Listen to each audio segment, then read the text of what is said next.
Bienvenidos y bienvenidas.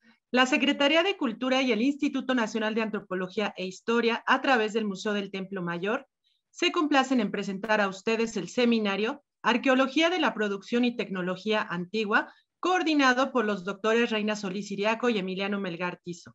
Cedo la palabra al investigador del Museo del Templo Mayor, Emiliano Melgar Tizoc. Muchas gracias, Mitzi. Bueno, buenas tardes a todos los que nos siguen, ¿no? O sea, por el Facebook. Y bueno, les damos la bienvenida a esta quinta sesión del Seminario de Arqueología de la Producción y Tecnología Antigua. El día de hoy tenemos cartelera doble, ¿no? Primero va a estar el arqueólogo Francisco Macedo Álvarez, ¿no? Francisco es arqueólogo de la Escuela Nacional de Antropología e Historia y desde el 2018 participa como colaborador del proyecto Estilo y Tecnología de los Objetos Lapidarios en el México Antiguo y es participante activo del Taller de Arqueología Experimental en Lapidaria desde ya más de 3 años. Él se encuentra desarrollando su investigación sobre los materiales lapidarios de la Cámara 3, sus distintos estilos y simbolismos. Y pues bueno, le damos la palabra a Paco para que nos comparta su presentación y adelante. Pues muchísimas gracias a todos, un gran saludo. Y bueno, empiezo a compartir pantalla para desarrollar la ponencia. Ahí ya se ve, ¿verdad?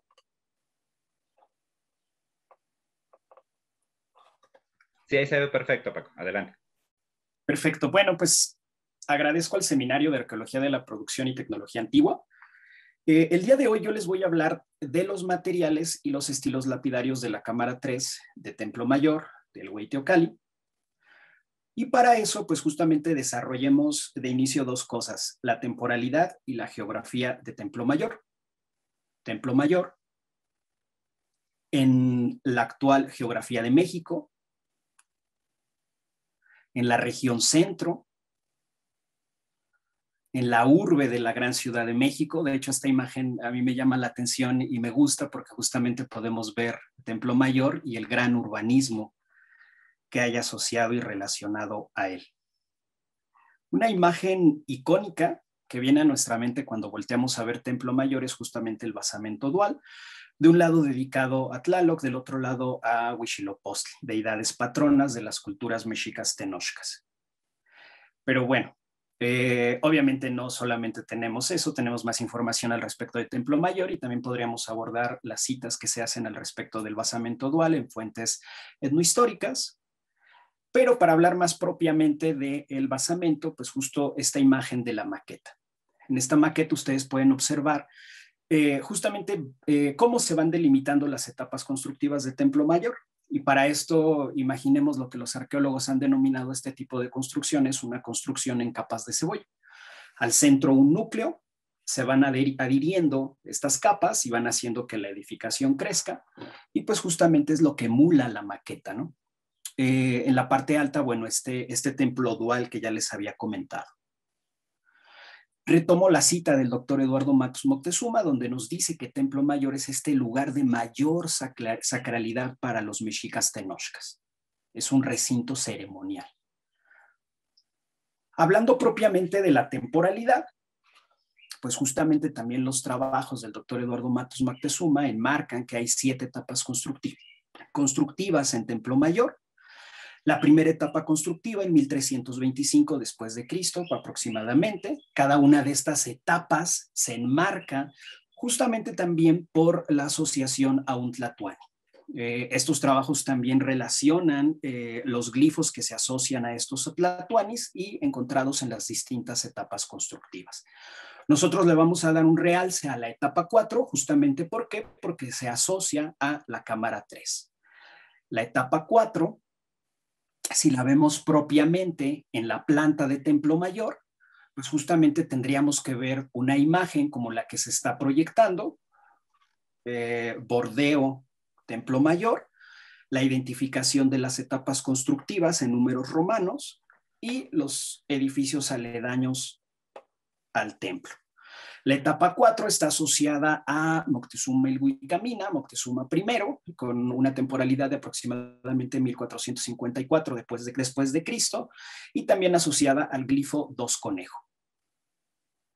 La cámara 3, ya les comentaba yo hace rato, está relacionada a la etapa constructiva 4, Y propiamente para hacer más visual esta parte, también abordemos esta imagen de la maqueta, donde justamente se puede ver el templo o el adoratorio dedicado a Tlaloc, la escalinata, y en la parte baja del lado izquierdo justamente es el sitio donde está la cámara 3.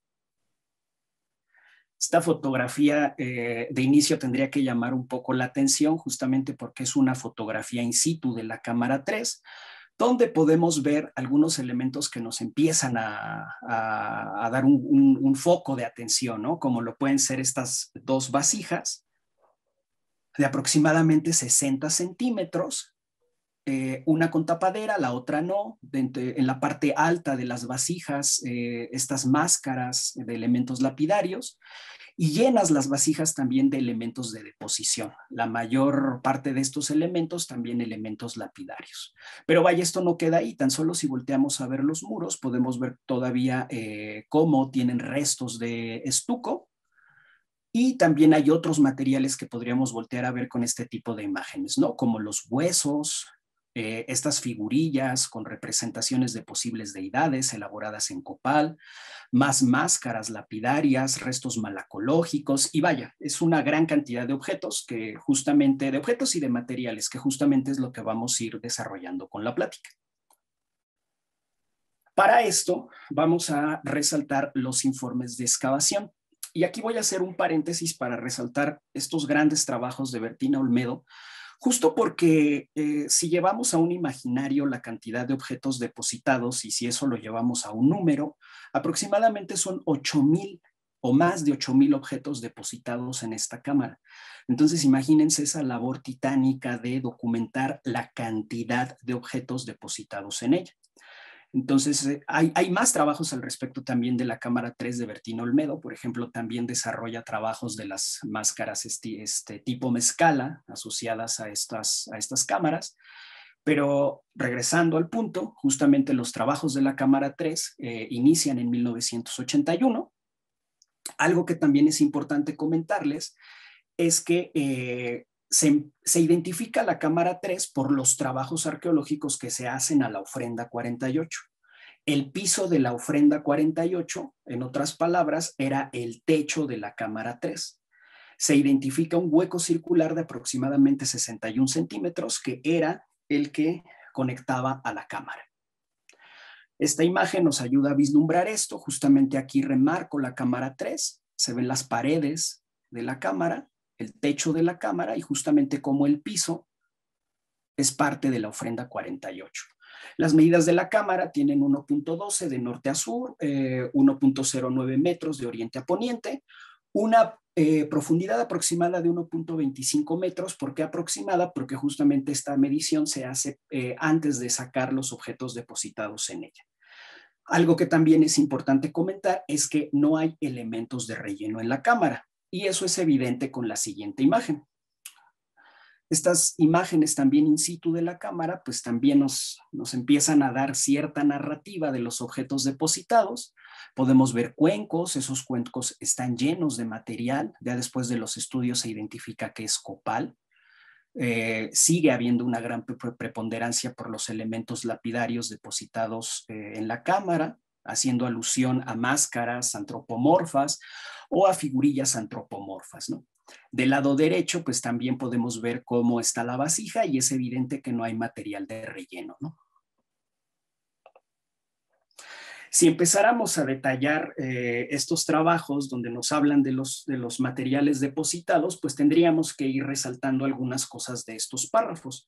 Ya habíamos comentado que las paredes estaban estucadas. En este caso también se identifica que tenían policromía, tenían pigmento, tenían color.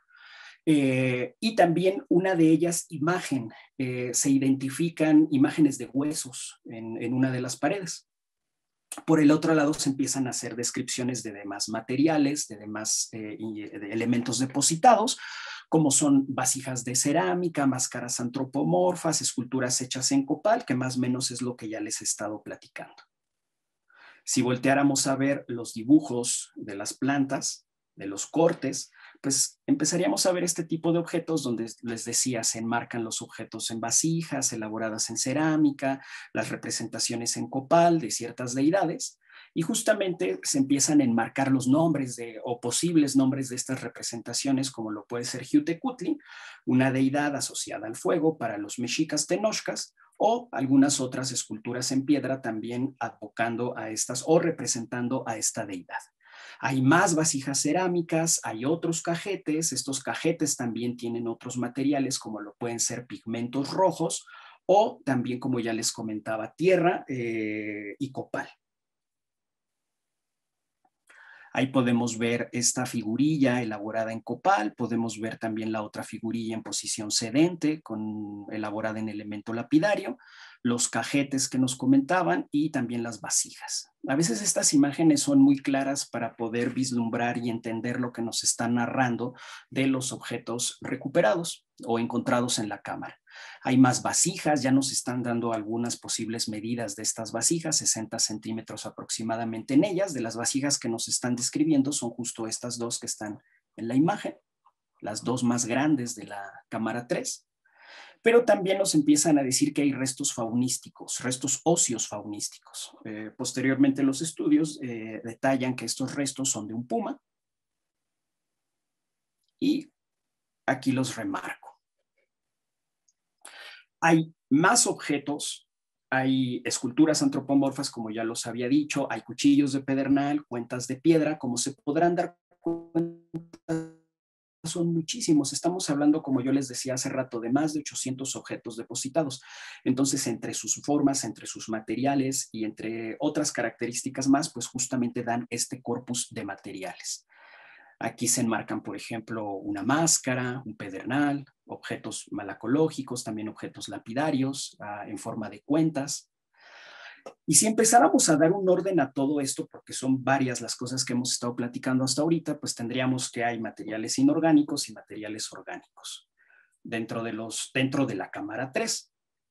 Los materiales inorgánicos pues son objetos lapidarios, objetos de cerámica, y los orgánicos son resinas y restos óseos faunísticos. Pero hasta aquí digamos que es un primer acercamiento. ¿Por qué? Porque sigue habiendo descripción como van avanzando los trabajos arqueológicos de más objetos. Por ejemplo, se empieza ya a dar una referencia de que las máscaras tienen una asociación a objetos, por ejemplo, tipo mezcala o tipo teotihuacano. Eso lo vamos a desarrollar más adelante, ahorita nada más es importante mencionarlo. Ya les decía yo de los restos malacológicos, también nos empiezan a decir que hay ya cosas muy características como lo pueden ser caracoles, conchas o coral, y también más cuentas de piedra verde. Ahí podemos ver justamente estas representaciones, ¿no? Tanto las máscaras, los objetos malacológicos y los elementos en coral. A los restos óseos faunísticos también se empiezan a descubrir y se empieza a ver que tienen una relación de otros materiales, como lo puede ser que es en el hocico, el felino tenía un cuchillo de pedernal, también asociado a su cuerpo posiblemente un pectoral de placas de concha y también restos de textil. Entonces eso nos da esta alusión a que el felino posiblemente fue ataviado al momento de ser depositado en la cámara. Justamente ahí ven el cráneo. Hay más relación de los objetos al respecto de las formas, porque nos dicen que estos elementos que representan instrumentos musicales están confeccionados en cerámica, algunos otros en elementos lapidarios, y también nos dicen que hay fragmentos de madera. Entonces, como se podrán ustedes dar cuenta, pues empieza adjuntarse más información al corpus de materiales que se depositaron en la cámara 3. Eso lo tendríamos que agregar, ya habíamos visto más o menos esta imagen, pero a los materiales orgánicos, pues adjuntemos los restos malacológicos, adjuntemos los restos en madera y los restos de textil.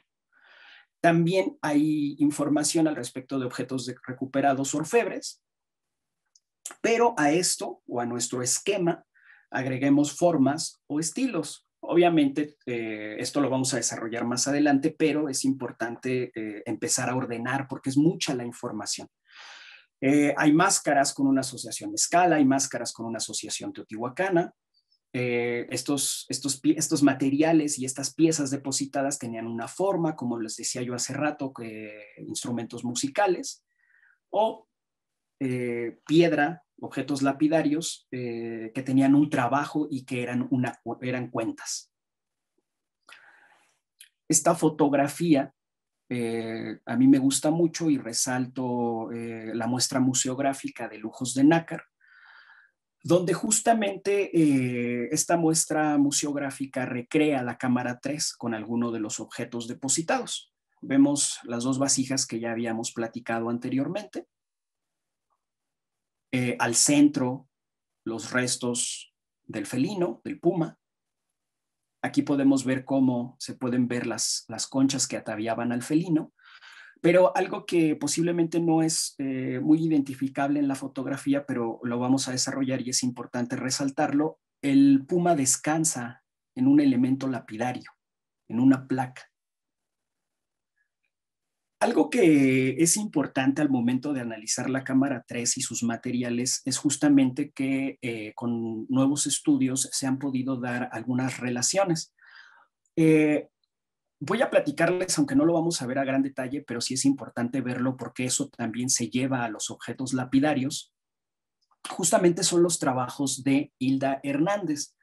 La investigadora Hilda Hernández retoma y hace trabajos al respecto de las dos vasijas. Obviamente cuando volteamos a ver las vasijas, pues tienen una asociación de la mixteca por la forma en que están representadas, por las tonalidades, pero justamente ya en los trabajos realizados a las arcillas se considera que tiene una elaboración local, o sea, en otras palabras, las vasijas emulan un posible estilo mixteco, pero por el tipo de arcillas utilizadas y por la forma de trabajar la arcilla, una de las consideraciones que piensa Hilda Hernández es que se realizaron en área mexica. Y cuando hablemos de algunos materiales recuperados de la cámara 3 lapidarios, van a poder ver también esta relación. Estas son fotografías de algunos materiales de la cámara 3. Tenemos collares, tenemos placas, tenemos posibles besotes, tenemos posibles elementos que representan anfibios. Pero hasta ahí cuando vemos las imágenes, pues justamente definir un estilo es complejo y posiblemente podría llegar solamente a una interpretación. Cuando tal vez vemos figurillas antropomorfas con estas características, pues justo nos hace voltear a ver otras áreas mesoamericanas de otras temporalidades, pero también a veces al robustecer estos estudios al respecto de la lapidaria, tal vez nos den hipótesis más robustas al respecto de hacer estas asociaciones. Si esto lo llevamos a un cuadro, los objetos recuperados en la cámara 3, como yo les decía hace rato, son más de 8,000 objetos. ¿Por qué este número es aproximado? Porque justamente las resinas, la madera y los textiles, en algunos casos por el daño que tiene o por cómo fueron depositadas, es difícil cuantificarlas. Se hace mención de eso, pero es importante ver que no tenemos un número en sí para poder diagramar esta parte. Pero si se dan cuenta, pues también son los menos elementos depositados o los menos materiales. Si eso lo llevamos a una gráfica, los elementos lapidarios pues justamente abarcan el 80%. También hay una preponderancia con los objetos malacológicos y los otros elementos pues representan el 1% de lo depositado en la cámara 3. Para la recuperación de los objetos se empieza a hacer por niveles. Aquí voy a resaltar el nivel 1 y el nivel 2, donde se ve que justamente la mayor parte de objetos recuperados son máscaras antropomorfas de piedra verde. Estas tablas que ustedes están viendo solamente abarcan, y me voy a regresar aquí, los 6,499 objetos lapidarios encontrados. Entonces, en el nivel 1 se identifican 19 objetos y en el nivel 2, 20 objetos. Y esto es a manera de ejemplo. Estas máscaras pues nos empiezan a dar esta asociación, como yo les decía, por la forma de ver su estructura a otras culturas. Y justamente también es lo que pasa al momento de el primer análisis que hacen Bertina Olmedo. Y para esto, pues justo se hace estas primeras identificaciones por el aspecto morfológico de la pieza. ¿Qué pasa con este aspecto morfológico? Cuando volteamos a ver este tipo de representaciones, nos lleva a otras áreas, como yo les decía, posiblemente teotihuacana. ¿Qué hacían los teotihuacanos en sus máscaras? Pues utilizar atributos. Estos atributos son propios posiblemente de ellos o muy representados por ellos. Aquí un elemento que podríamos mencionar podrían ser los ojos avellanados.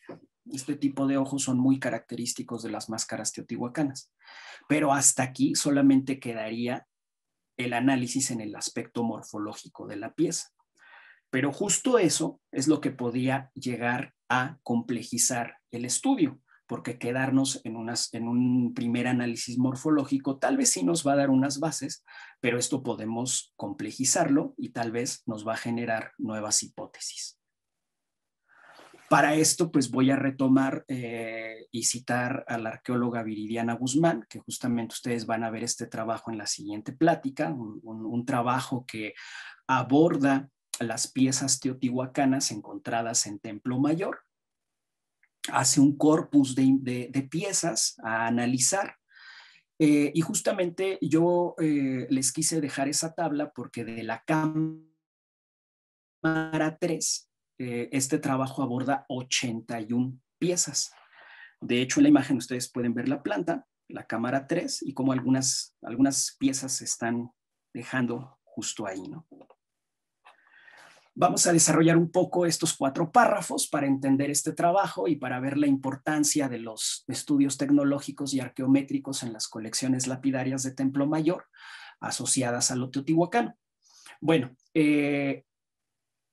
hay una preponderancia por utilizar ciertas herramientas al elaborar elementos lapidarios para con los teotihuacanos. En este caso es la utilización de andesita para hacer desgastes, para los cortes, pulidos, perforaciones e incisiones, utilizar el pedernal y hacer el pulido con la piel. Entonces hay una preponderancia por utilizar esas herramientas. Entonces los objetivos de estudio pues fueron ver si estas piezas eran reliquias arqueológicas. Eso, en otras palabras, ¿qué quiere decir? Si las piezas fueron confeccionadas, elaboradas en un periodo clásico por la posible cultura teotihuacana y posteriormente utilizadas y depositadas en un contexto mexica como lo es Templo Mayor. Voy a resaltar estos 2 últimos párrafos con parte de la conclusión de este estudio, donde justamente se aborda que una de estas piezas, una nariguera en forma de mariposa, está confeccionada en un material que es utilizado en Teotihuacán, pero que este material, que es la listuanita, es escaso y raro en el contexto arqueológico de Templo Mayor. Por ese motivo se propone que esta pieza es una reliquia teotihuacana. Por el otro lado, también parte de las conclusiones es que en algunas piezas o figurillas antropomorfas pasa lo contrario. Se emula la forma de la pieza teotihuacana, pero las herramientas que se utilizan para la confección de estos objetos lapidarios son propiamente más las herramientas que utilizaban los mexicas y no los teotihuacanos. Entonces, por esa razón, se formula que estas piezas están emulando la forma de las representaciones antropomorfas teotihuacanas, pero ya utilizando herramientas, una tecnología mexica tenochca. En el nivel 3 hay 2 piezas que a mí me llamaron mucho la atención, que por ejemplo son una placa, que era la que platicábamos hace rato con la imagen donde se ven los huesos del felino. Y yo les dije que los huesos estaban descansando en una placa de piedra. Pues justamente es esa. Y del otro lado vamos a hablar de una serpiente que tiene mosaicos de turquesa. Como se podrán dar cuenta, en el nivel 3 no se recuperaron más objetos con esas características. Entonces también eso es de llamar la atención. Esta es la placa. Como se podrán dar cuenta, se trabaja imagen en ella. Podemos ver la representación de la tierra en su aspecto femenino, Taltecutli. Hay atributos para poder hacer esa lectura, como en sus coyunturas tiene estas cabezas dentadas, la forma de la cara, la forma del cabello, un cabello crespo. Esos son atributos diagnósticos de la deidad. Pero por el otro lado, ya en el aspecto lapidario, en los trabajos lapidarios, pues justamente se identifica que esta placa está elaborada en travertino. Hay más elementos depositados en la cámara 3 asociados a este material, y justamente ahí están algunas imágenes de ellos, posibles besotes. Y algo que es de llamar la atención es justamente que, ya abordando mayor detalle en el estudio, hay dos asociaciones al respecto del travertino, y se ha podido llegar a la conclusión de que estas piezas, el yacimiento donde se obtuvo el material, una proveniente de Tecali, Puebla, y la otra procedente de la Mixteca poblana. Entonces se puede llegar a ese nivel de detalle en los estudios lapidarios al respecto de esas piezas. Obviamente aquí yo les estoy mostrando las conclusiones, y tendríamos que desarrollar tal vez todos los estudios para poder, o yo platicarles todos los estudios para poder llegar a esas conclusiones. De hecho, estas piezas son trabajadas por el doctor Emiliano Melgar. Pero algo que también podemos hacer cuando abordamos estos materiales de inicio, antes de llegar a todo este detalle, es utilizar otro tipo de técnicas para abordar los materiales, como puede ser la fluorescencia de luz ultravioleta. ¿Qué se hace con los materiales? Pues justamente en ausencia de luz normal, se lumifican estos materiales con luz ultravioleta. Al momento de exponerlos a esta luz, se pueden identificar tonalidades distintas que no se observan en una luz normal, o que no son observables con nuestra vista, vaya. Aquí podemos ver en la parte baja la placa, fotografía con luz visible, fotografía con fluorescencia de luz ultravioleta de onda corta, y aquí con lo mismo pero con onda larga. Como se podrán dar cuenta, las tonalidades del material van cambiando, y voy encontrando rasgos característicos en el material al respecto de sus tonalidades. Entonces, esto es un primer acercamiento al posible material con el que se confeccionó la pieza. En la parte de arriba, obviamente, ustedes están viendo muestras a las cuales también se les irradia, perdónenme, se les pone la luz ultravioleta para ver también qué tonalidades se dan. Al momento de hacer esa comparativa contra el material versus el material arqueológico, pues vamos viendo esas relaciones. Esta pieza, aparte de lo que ya les platiqué, es una pieza muy importante para voltear a ver el estilo imperial Tenochca. ¿Qué es el estilo imperial Tenochca? Bueno, pues los mexicas tuvieron una forma característica y preponderante de trabajar la lapidaria, igual con distintas herramientas: desgastes con basalto, incisiones con obsidiana, perforaciones con pedernal, pulido con material de grano fino y bruñido con piel. Si eso lo volteamos a ver en los materiales y tratamos de imaginar cómo se confeccionó esta pieza, pues justo tendrían que interactuar esos materiales en su confección, ¿no? Entonces tenemos el basalto, tenemos la obsidiana, tenemos el pedernal, tenemos el pulido con el material de grano fino y el bruñido con piel. Entonces, por la revisión de otros materiales de contexto arqueológico de Templo Mayor, pues justamente se propone esta estandarización en la utilización de estas herramientas para confeccionar elementos lapidarios. Pero justamente esta placa que se encuentra en la cámara 3 es de las primeras representaciones donde se puede identificar ese estilo imperial Tenochca. Entonces eso le da este valor a esta placa con la deposición en la cámara 3. No es el único patrón que se ha identificado en la cámara 3. Hay algunos otros objetos que se han identificado con un patrón propio de la Mixteca o propio del noreste del actual México o del suroeste de los Estados Unidos. ¿A qué me refiero con esto? Y para eso desarrollemos un poquito más esta tabla. Como se podrán dar cuenta, en el contexto arqueológico de estos lugares se han encontrado objetos lapidarios, se han estudiado y se han propuesto las herramientas, las conclusiones de estos estudios proponen las herramientas utilizadas para confeccionar los objetos lapidarios en estas zonas. Entonces, por ejemplo, tal vez el desgaste, las culturas del noreste de México y del sureste de Estados Unidos lo hacían con arenisca. Por ejemplo, los mixtecos lo hacían con basalto, algo parecido que pasa en México Tenochtitlan. Pero vamos encontrando diferenciaciones en la forma de trabajar la lapidaria. ¿Por qué? Porque, por ejemplo, los mixtecos, el pulido lo hacían con pedernal y no con materiales de grano fino como los tenochcas.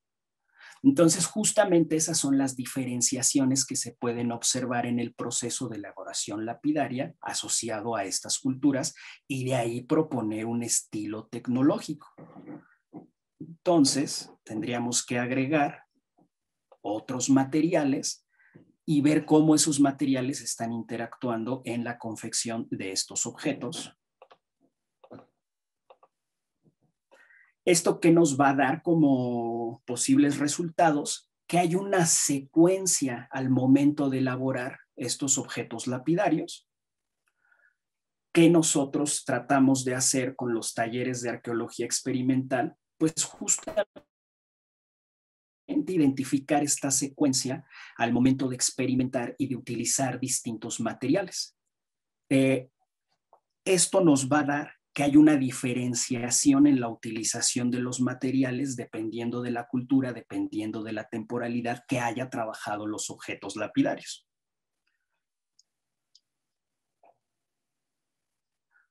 Otra de las piezas muy características de la cámara 3 es justamente esta representación, un jicoatl. Tiene, como se podrán dar cuenta, mosaicos de turquesa. Y desarrollemos un poco o a mayor detalle lo que yo les comentaba de arqueología experimental. Tenemos la pieza como tal de contexto arqueológico. Tenemos el desgaste con arenisca. Obviamente ese desgaste se da con arqueología experimental. Vamos a partir de nuestro análisis tecnológico. Implementamos la microscopía óptica para poder identificar estas líneas que se dejan en los materiales al momento de confeccionarse. Obviamente las líneas las deja el material o la herramienta con la que se confeccionó, y en la parte de abajo pueden ver exactamente lo mismo, pero con la pieza que se está trabajando desde la arqueología experimental. Por el otro lado, a ese estudio le podemos agregar la microscopía electrónica de barrido, donde justamente vamos a empezar a encontrar patrones. El patrón que identificamos es que las líneas tienen una asociación de 3.5 micras y cuando volteamos a ver la experimentación identificamos esta misma relación. Entonces justamente ahí es como se recrean estos posibles procesos y la utilización de herramientas.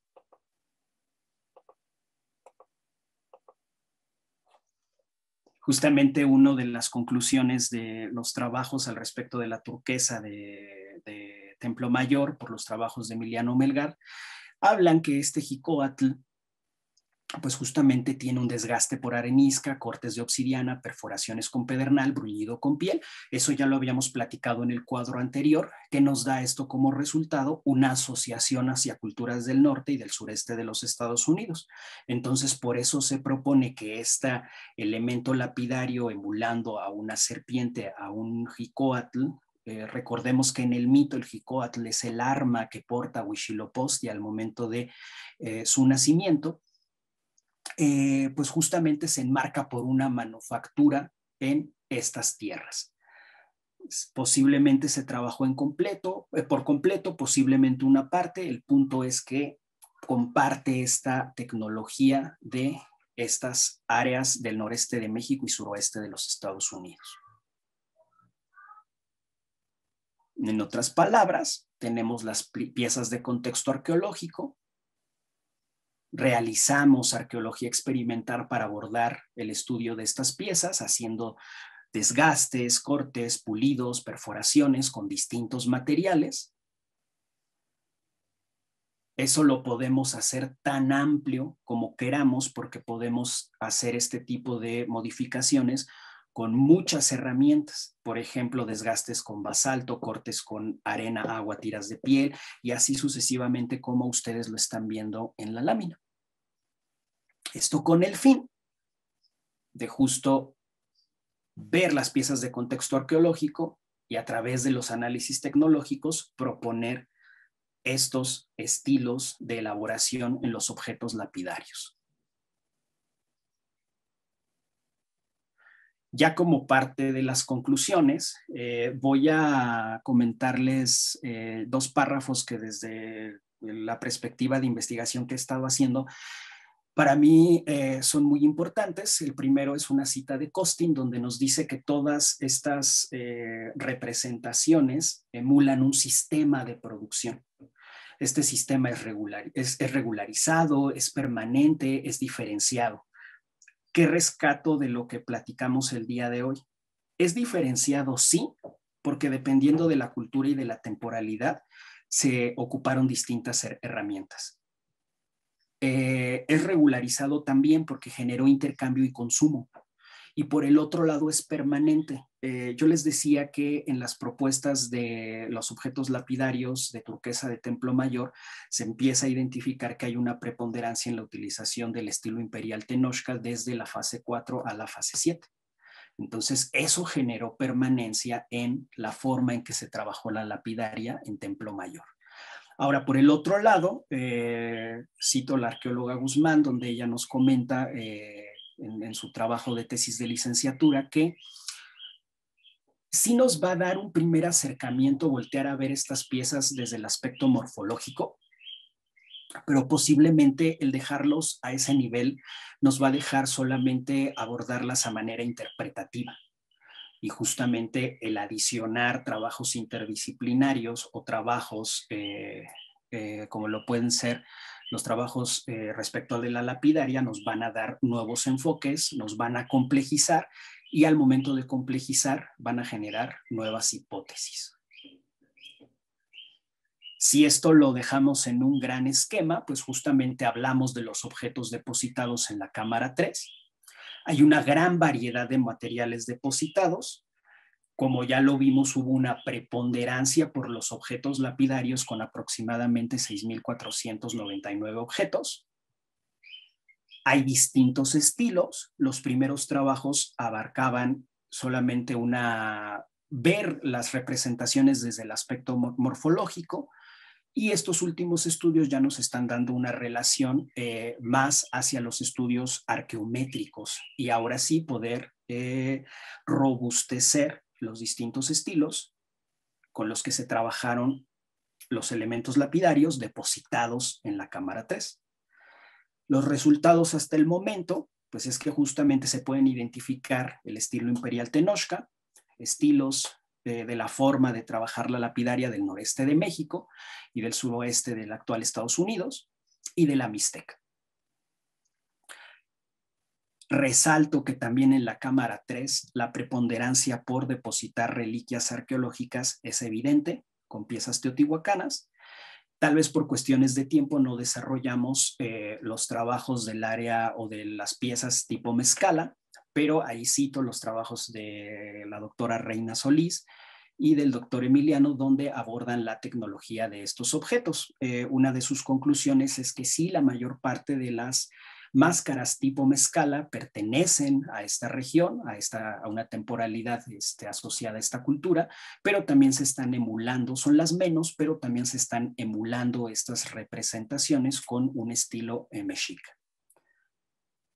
También por cuestiones de tiempo no lo desarrollamos a detalle, pero también resalto los trabajos de Hervé Monterrosas, donde justamente en su tesis doctoral nos habla de el jade imperial. Es poco el jade imperial que se ha encontrado en Templo Mayor, pero justamente la cámara 3 también tiene deposición de jade imperial. En el estudio del doctor Monterrosas, pues justamente habla de 305 objetos, ese es su corpus de investigación, y dos de sus conclusiones.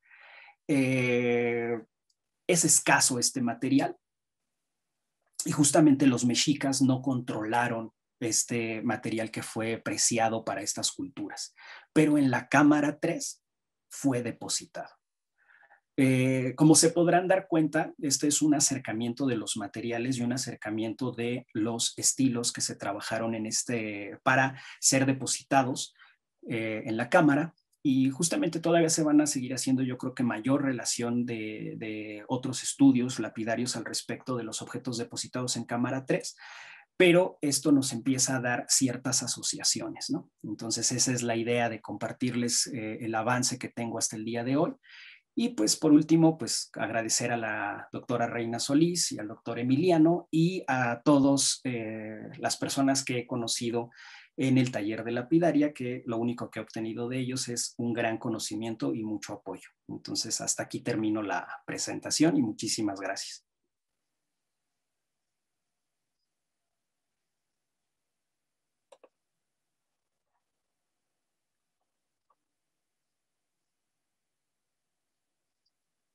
Perfecto, Paco, muchísimas gracias por tu exposición. Bueno, hoy toca cartelera doble y estás en tiempo con la división que tienes con Viridiana, que va a ser dentro de unos minutos más la siguiente ponente. Bueno, te agradecemos, ¿no?, el trabajo que nos presentaste y que, bueno, obviamente por cuestiones de pandemia no pudiste revisar más materiales, que era algo de lo que justo estabas cuando nos agarró esto, ¿no?, hace poco más de un año.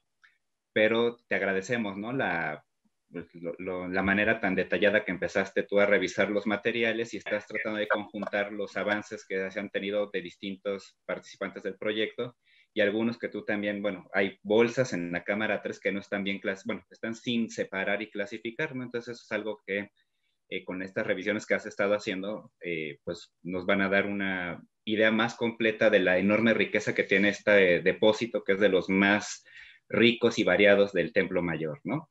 Claro. Entonces, bueno, ya tenemos preguntas, pero bueno, adelante, ¿ibas a decir algo? Y yo creo que a mí, fíjense que es algo que me llama muchísimo la atención, ¿no? Porque a veces se proponen simbolismos y claro, hay formas para proponer estos simbolismos y tienen peso estas hipótesis que se quieren generar, pero es evidente que a veces también tenemos que voltear a ver los materiales para hacer estas propuestas, y aquí es evidente que en la cámara 3 hay una preponderancia por la utilización de la lapidaria. Entonces, así como también los restos malacológicos, pero vaya, es un primer acercamiento y lo que queremos es empezar a hacer estas relaciones para posteriormente eso llevarlo después a un posible simbolismo de estos objetos. Correcto, gracias, Paco. Vamos a empezar a leer las preguntas, pero si también alguien de los ponentes de las otras sesiones que están en la sala quieren hacer una pregunta, adelante. Sí, adelante, Adrián. No se le escucha, doctor. El micrófono está silenciado, Adrián, si lo puedes activar. Bueno, perdón, estaba haciendo buenos días. Felicidades. Buenos días. Nada más te quería hacer una pequeña precisión en primer término. Sí. Los materiales de concha, como los de hueso, no son materiales solamente orgánicos, son materiales bifásicos. ¿Por qué? Porque tienen un contenido inorgánico. Las conchas tienen cristales de carbonato de calcio unidas por una proteína. Por lo tanto, se van a clasificar no como materiales orgánicos, sino como materiales bifásicos. Ok, perfecto. Por esta naturaleza que tienen. O sea, te lo digo porque pues lo presentaste y entiendo que es tu tesis, ¿no? Entonces, para que no tengas imprecisiones en ese sentido. La otra que yo quería... Considero, muchas gracias. En términos muy generales es esta cuestión de los estilos tecnológicos, que por supuesto tanto Reina y Emiliano están trabajando, o bueno, en general el proyecto de lapidaria que tiene Emiliano en Templo Mayor, como nosotros lo estamos trabajando en la concha. A veces me preocupa un poco que se vuelva una cosa tan mecánica, el decir, como encuentro este desgastador y este instrumento de corte y este instrumento de perforado, el estilo es del suroeste de Estados Unidos, noroeste de México, por ejemplo. O sea, si yo hubiera visto eso y hubiera sido concha, yo te hubiera dicho, mira, eso lo más probable es que venga de la Huasteca, porque exactamente esos instrumentos aparecen en el trabajo de Concha de la Huasteca, que Okay. además corresponde perfectamente con la época en que, a la que se le atribuye a la ofrenda Cámara 3, el gobierno de Moctezuma I, que es la primera gran expansión territorial mexica fuera de la Cuenca de México, y se va a conquistar partes de la costa del Golfo e inclusive partes de la Huasteca. Por supuesto, aquí la ventaja que tienes es que son de turquesa. Entonces, bueno, ese sí es un elemento. Hasta ahorita no se han encontrado otros yacimientos más que en esa zona. Entonces, ahí lo puedes afiliar fácilmente. Pero si fuera de la Concha, yo te diría, mira, o es huasteco o inclusive puede venir de la zona maya, porque este tipo de instrumentos también los estamos encontrando allá. Entonces, nada más te lo digo porque yo siempre pienso que hay que tener mucho cuidado en contextualizar muy bien las cosas antes de proponer un estilo, ¿sí? Así, Claro. esto es el estilo, ¿no? Hay muchas complejidades, por ejemplo. En el caso del Templo Mayor, y bueno, como un comercial, es parte de lo que voy a presentar en la próxima semana. Yo estoy muy de acuerdo en la existencia del estilo imperial Tenochca. De hecho, Emiliano y yo tenemos un trabajo sobre eso en Ancient Mesoamérica, tanto en lapidaria como en concha, pero para mí ha sido muy sorprendente estudiar los materiales de la sexta etapa constructiva, los de la novena temporada del proyecto Templo Mayor, porque se comportan de una manera totalmente distinta a lo que yo me esperaba. Sí, pero bueno, no les voy a adelantar, pero eso es parte de lo que voy a hablar en la siguiente plática. Pero bueno, felicidades, esperemos que lleves bien a término tu trabajo de tesis. Muchísimas gracias, doctor. Sí, valoro mucho sus comentarios. Yo creo que el voltear a ver otros materiales y la relación que hay entre estas deposiciones y hasta en otras cámaras o en otras temporalidades del propio Templo Mayor es lo que va a robustecer eso. Es algo complejo, pero vaya, yo creo que eso nos va a posiblemente generar nuevas hipótesis o robustecer las que ya tenemos. Entonces, sí es algo que quiero considerar.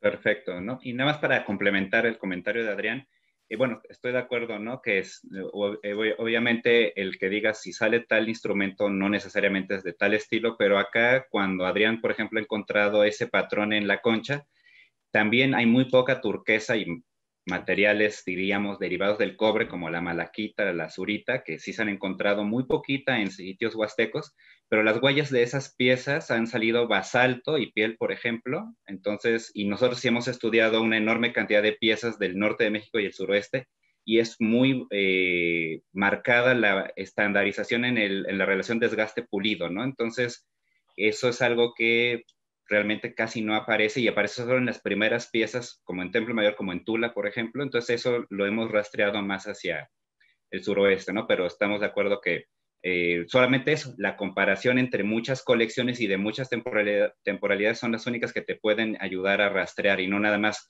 Si me sale caliza, no necesariamente puede ser maya, o sea, hay muchos otros sitios que pueden usarla, por ejemplo, ¿no? Como Adrián señaló con la arenisca, ¿no? Pero muy bien, ¿no? Entonces, ¿alguien más de la sala? Pues vamos a ir leyendo mientras en lo que alguien de la sala si quiere preguntar también. Entonces, tenemos varias preguntas, Paco. Bueno, esta es un poquito salida de tu tema, pero si acaso la puedes contestar, o Adrián mismo, que dice, Armando Becerril, al mencionar el glifo dos conejos, cuando estás hablando de la temporalidad en Templo Mayor, ¿qué interpretación le podemos dar a este glifo? ¿No? Pues lo que ha pasado es que, por ejemplo, al momento de abordar algunas piezas, por ejemplo, me viene a la mente el Hueyteocalli, perdón, el Melteocalli de la Guerra Sagrada. Ahí hay algunas representaciones que por los atributos de las representaciones se pueden asociar a algunos gobernantes o algunas deidades. En esas representaciones se acompañan por glifos. Obviamente al momento de ver la imagen y tal vez con la imagen sea más clara esta parte que les estoy narrando, pero justo cuando volteas a ver un gobernante en algunas representaciones tanto de Templo Mayor como de algunos objetos, se colocaban estos glifos asociados a ellos. Entonces, por eso se hace esa emulación de que estos glifos están narrando una temporalidad del propio gobernante. Perfecto, Paco, muchas gracias. ¿No? Pedro Bárcenas pregunta, ¿todos estos elementos en su conjunto fueron depositados en un solo tiempo o en diferentes etapas? Yo creo que como parte de la ritualidad y por cómo se encuentran los elementos, posiblemente es en una etapa. De hecho, tal vez en las piezas que ustedes pudieron ver en las fotografías in situ, pues muchas de estas piezas tienen un acomodo particular. Vaya, digamos que si ves el rostro de los personajes, por ejemplo, en las vasijas, tienen una posición, y las mascarillas que hay alrededor o que acompañan a la propia ofrenda dentro de la cámara, enmarcan esta relación, ¿no? Entonces, desde mi punto de vista, posiblemente sí fueron posicionadas en un solo momento.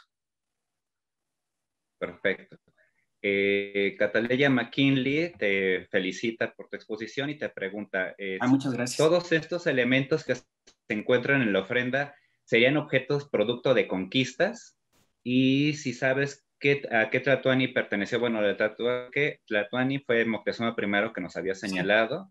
Y pues nada más, ¿tú cómo manejarías estos objetos de tanta diversidad, no? Si crees que son objetos de conquista o qué motivos o por qué motivos están en la ofrenda. Yo creo que hay muchas redes para la obtención de estos materiales y de estos objetos, ¿no? Como se ha podido observar, pues un objeto puede ser trabajado en una área, después llegar por comercio a otra, terminado en este sitio donde va a ser depositado. Entonces hay muchas formas de encontrar esos objetos y de poder hacer estas relaciones. Recordemos también y parémonos en la temporalidad. Lo mezcala o lo teotihuacano está alojado en un periodo clásico. Los mexicas tenochcas, pues obviamente ya no ven el auge de estas culturas, sino más bien los remanentes de estas culturas, ¿no? Entonces estas reliquias arqueológicas, pues justamente enmarcan eso. Gracias. Pedro Bárcenas, ya con todos los elementos en su conjunto, ¿qué diagnóstico concluyente se ha dado? Pues es que es complejo y por ejemplo, al respecto del simbolismo de las ofrendas o de las cámaras de Templo Mayor, hay algunos trabajos que proponen que, por ejemplo, tienen un simbolismo de las ofrendas que están del lado del basamento de Tlaloc, que justamente emulan elementos asociados al agua. Pero ya si lo vemos a mayor detalle, pues yo les mostré que en la cámara 3, que está del lado de Tlaloc, se deposita un objeto que tiene mucha preponderancia con el fuego o con Huitzilopochtli. Entonces, yo creo que hacer algunas propuestas globales es válido, pero tenemos que voltear a ver también cosas muy en específicos que se están dejando en esta cámara, ¿no? Yo les dije que en el mural había representación de hueso. Otro mural que se me viene a la mente de Templo Mayor con representaciones de hueso, pues justamente en Casa de las Águilas, en la escalinata norte, donde se encuentran estos dos micantecutlis, y que también se acompañaba de mural con iconografía de hueso, ¿no? Entonces hay muchas cosas que se tienen que voltear a ver para poder tal vez proponer un simbolismo per se a la propia cámara, ¿no? Perfecto, gracias. Armando Becerril te pregunta si algo que ver con tu presentación. La cultura mixteca estaba sujeta al tributo y de ahí se puede inferir algunos rasgos distintivos en las piezas mexicas como las vasijas, o sea, las que mostraste, pero bueno, con lo que nos explicaste de los estudios que le han hecho a las arcillas y las formas, parecen, pero no son, pero sí, tú si quieres... Es que era lo que yo les decía, ¿no? Que parte tal vez una de las conclusiones que posiblemente proponga es la emulación de objetos con características de otras áreas, pero que estos objetos están confeccionados en una temporalidad asociado a la cultura que depositó estos objetos en la cámara, que en este caso son los tenochcas. Perfecto, gracias, Paco. Víctor Hugo Mesa dice, en el caso del estilo imperial tenochca se mencionó que se utilizó un material de grano fino para pulido. ¿Tienen alguna propuesta de qué tipo de material podría haberse utilizado? Pues los trabajos de arqueología experimental que yo he hecho, arena de río, esa podría ser una. Pero obviamente también puede haber otro tipo de materiales que nos van a dar esta relación, ¿no?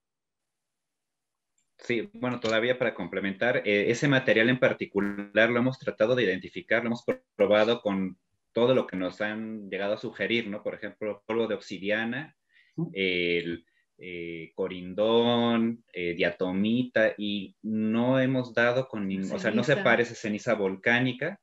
Lo que sí creemos es que quizás, bueno, la propuesta de Paco, la arena de río sí se ve un poco diferente, es más un limo más que una arena, es más arcillosa, pero no está dejando esos patrones. Quizás con base en lo que hemos visto en obsidiana, por ejemplo, que es muy evidente cómo se ven los trazos del pulido, y son muy, muy rectos y paralelos y no están entrecruzados. En mi opinión, con base en la parte experimental, yo creo que es un pulidor sólido, pero no fue el pedernal que Adrián y yo, fue una sorpresa que lo detectáramos en muchas colecciones de concha y luego nosotros en lapidaria, ¿no? Pero no, o sea, es mucho más fino y mucho más pegadito la secuencia de líneas que genera. Y son muy paralelas. Un abrasivo debería de dejar como en mayores trayectorias ello, ¿no? Entonces creemos que es algo sólido, pero lo que hemos probado y lo que nos han sugerido o por fuentes históricas, no hemos dado todavía con él en particular, pero lo tienen, curiosamente, los objetos de obsidiana, los de travertino, los de turquesa, los de serpentina, y Hervé Monterrosa los encontró en las 2 piezas mexicas de jadeíta. ¿Tienes más preguntas? Deja que busquemos. Acá está. Los restos. Rubén Avilés, según los restos del cánido, ¿qué temporalidad tiene la cámara 3? Bueno, no es un cánido, es un cánido, felino, es un felino. Pero bueno, si quieres repetir la temporalidad de la cámara 3. Era aproximadamente 1400, si no mal recuerdo. 1440, bueno, es la etapa 4. Sí, etapa 4. 1440, 1469. Sí. Deja que veamos a Minerva, que ha estado en Templo Mayor. Le interesó mucho el comentario de las vasijas polícromas de la cámara 3 que ella estudiaba, ¿no? Y si le puedes señalar el texto de Hilda Hernández donde se menciona estos análisis o estos estudios. Sí, comparto mi correo y con mucho gusto mandamos la información. Es fjma311082@gmail.com. Lo repito, es fjma311082@gmail.com. Y con muchísimo gusto, y cualquier otra cita que gusten se comparta, estoy a sus órdenes. Gracias. Bueno, esta pregunta, aunque no es propiamente el material que mostraste, pero ya hay 2 en el chat que preguntan qué son los materiales malacológicos. Bueno, aquí está Adrián, que es de los especialistas en ello, y son todos los exoesqueletos de moluscos, ¿no? Digamos popularmente los objetos de concha y caracol, ¿no? Eso es lo malacológico en los materiales que tú mostraste que están asociados en la cabeza.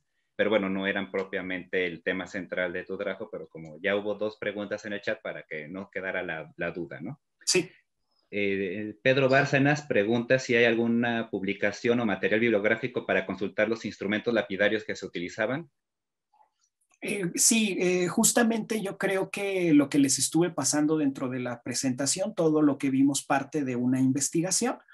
Entonces está la tesis de Viridiana Guzmán, está la tesis de Bertina Olmedo, vaya, hay bastante bibliografía, por eso con muchísimo gusto, hasta yo puedo ver los comentarios en Facebook y ahí pongo mi información para yo poderles compartir la información que sea necesaria. Gracias, Paco. Gracias. Sí, Bertrand, no sé si Bertrand quiera comentarlo directamente, lo estamos viendo. Hola, buenas tardes. Felicidades a Francisco por esta exposición.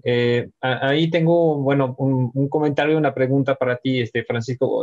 Primero, ¿qué tanto ahí has utilizado los trabajos iconográficos o de definición del estilo imperial azteca o tenochca en este caso, que son los trabajos de Merienberger en su momento y los trabajos también de Ángel González López, Ángel González López que trabajó en el proyecto Templo Mayor, que hizo una tesis muy densa sobre el estilo imperial azteca redefinido en base a criterios iconográficos, y que tanto ahí también los trabajos, el último trabajo que publicó Alejandra Aguirre, sobre esta ofrenda que fue publicado recientemente, eventualmente te ha influido, o pudo haberte influenciado en tus investigaciones.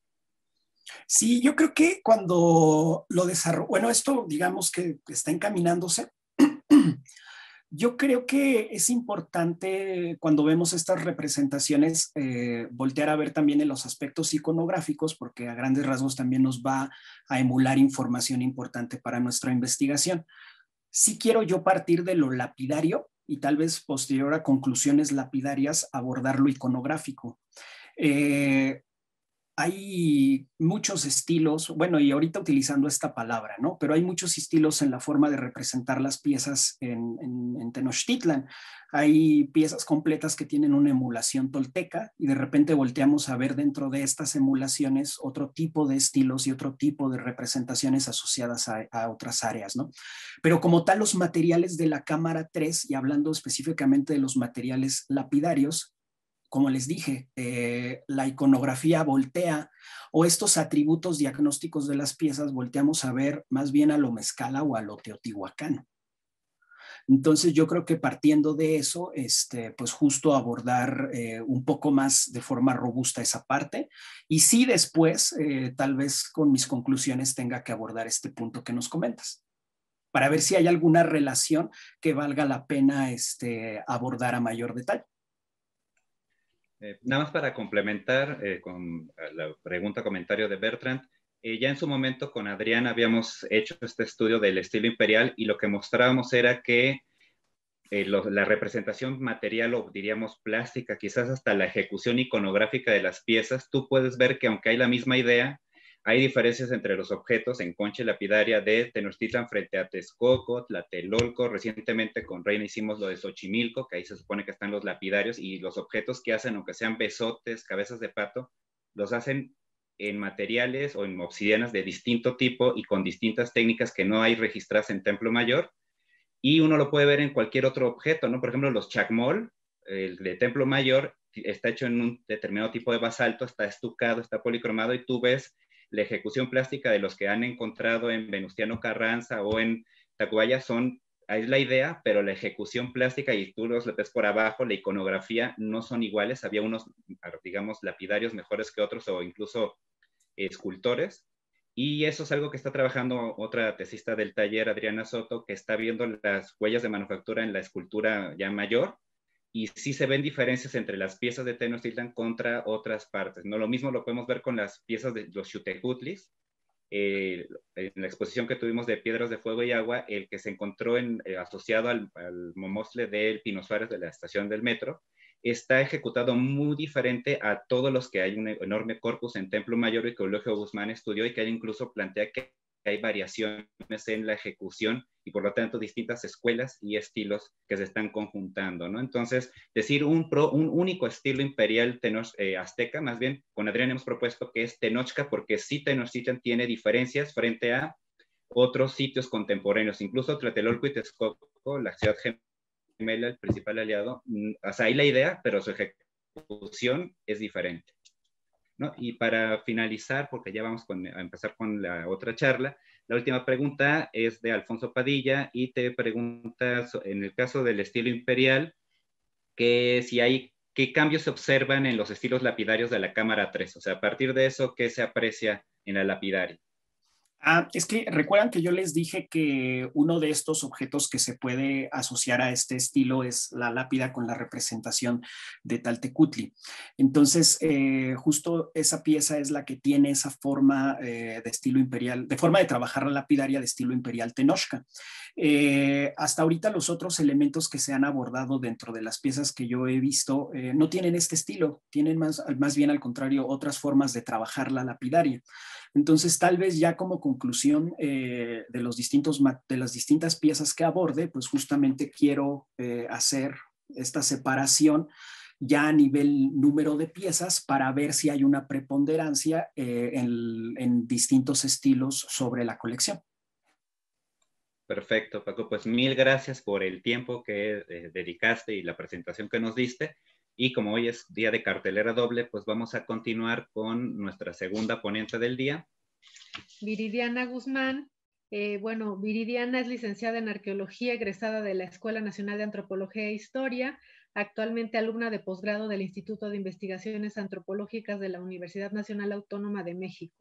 Es integrante del Taller de Arqueología Experimental en Lapidaria en Templo Mayor, Ha trabajado en distintos proyectos arqueológicos como Proyecto de Conservación Integral del Edificio 1 y Proyecto Plaza de la Luna Estructura A, ambos en Teotihuacán, salvamento arqueológico, construcción de sistema de agua potable de la unidad habitacional Tlatelolco, primera y tercera sección, y el proyecto actualización, ordenamiento y almacenamiento de las colecciones arqueológicas del Museo Nacional de Antropología.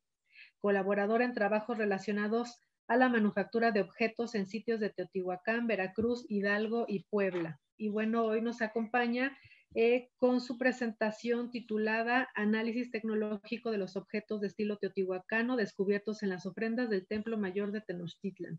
Gracias, Viridiana. Y adelante. Ya, pues, buenas tardes a todos y pues primero que nada quisiera agradecer a la doctora Reina Solís y al doctor Emiliano Melgar por la invitación al seminario. Asimismo quisiera agradecer al Museo de Templo Mayor por la difusión y por el espacio para el evento. Voy a pasar a compartir pantalla. Un momento, por favor.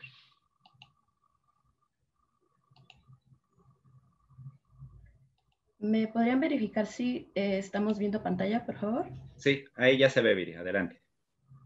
Ok.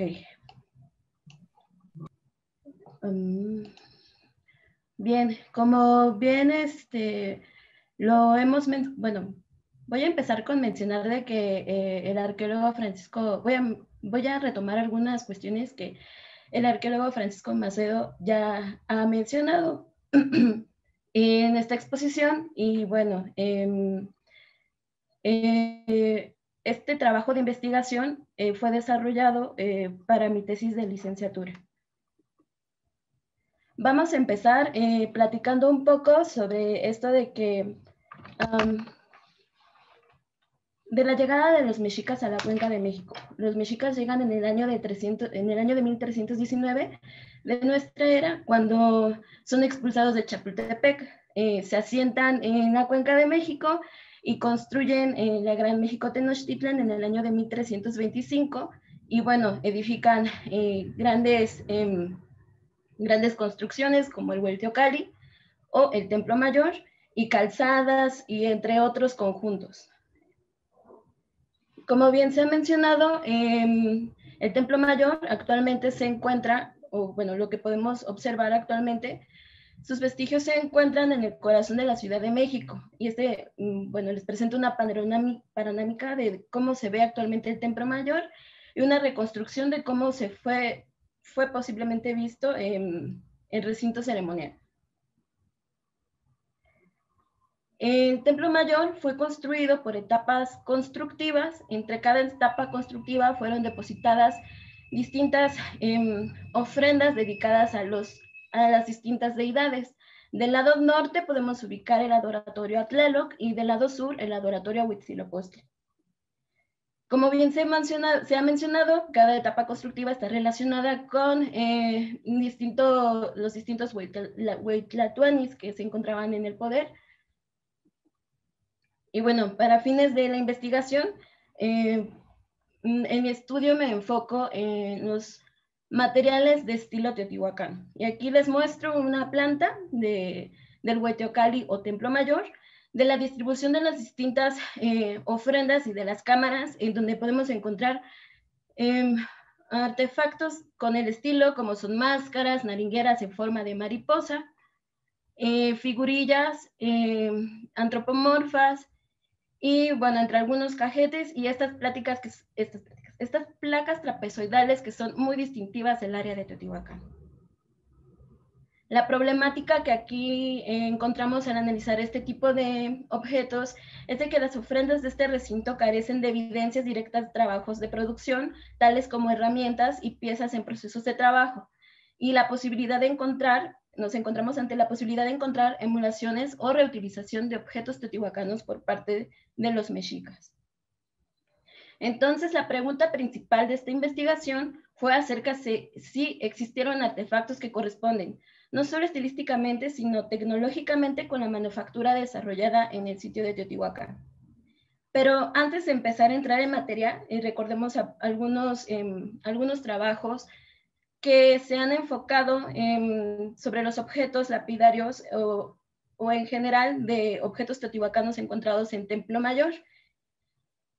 Uno de ellos es elaborado por el arqueólogo Leonardo López Luján, quien hace una revisión de objetos y elementos arquitectónicos que se encuentran dentro del Templo Mayor.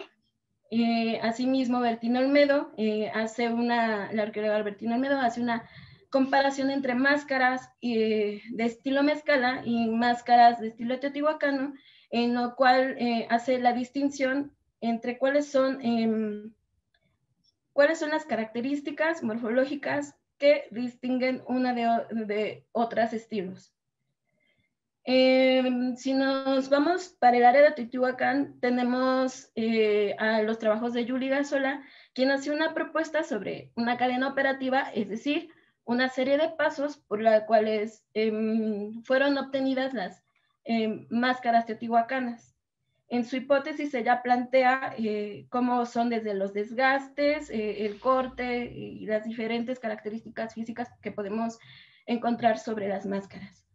Ya de regreso a Templo Mayor, con la doctora Reina Solís y con el doctor Emiliano Melgar, ellos realizan un estudio de las huellas de manufactura de 7 máscaras teotihuacanas. Ellos se preguntan si estas máscaras teotihuacanas son de manufactura teotihuacana como tal o pueden haber posibles emulaciones, para lo cual en la revisión de la tecnología de estas máscaras concluyen que 2 de estas efectivamente son emulaciones y 5 provienen o son reliquias de Teotihuacán. Bueno, para este estudio, como bien les había mencionado, me enfoqué al estudio de las ofrendas con presencia de estilo teotihuacano. Las ofrendas que del Huehueteocalli que se pudieron obtener elementos estilo teotihuacano fueron las ofrendas 6, 20, 41, 78, la ofrenda 82, 85, las cámaras 2 y las cámaras 3, con 215 elementos. Estas ofrendas eran depositadas de 3 formas entre cada etapa constructiva. La primera forma era en ofrendas de cajas, en cajas de piedras, donde era elaborada una caja de piedra en una sola pieza y se depositaba la ofrenda. La caja en cista, que correspondía en lajas de piedra, y era depositadas las ofrendas, y posteriormente eran las cajas de relleno, eran las ofrendas de relleno, las cuales eran elaboradas por medio de, se depositaba la ofrenda y por medio de piedras ahuecadas, por ejemplo, como el tezontle, se protegía la ofrenda y bueno, era parte del relleno, ¿no?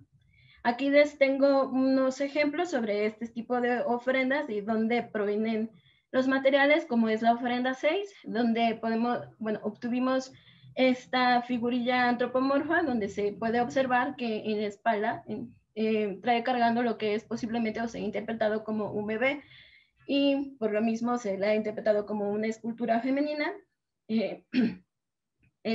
También podemos observar que tiene pigmento rojo y en los ojos se le ve representado con conchas.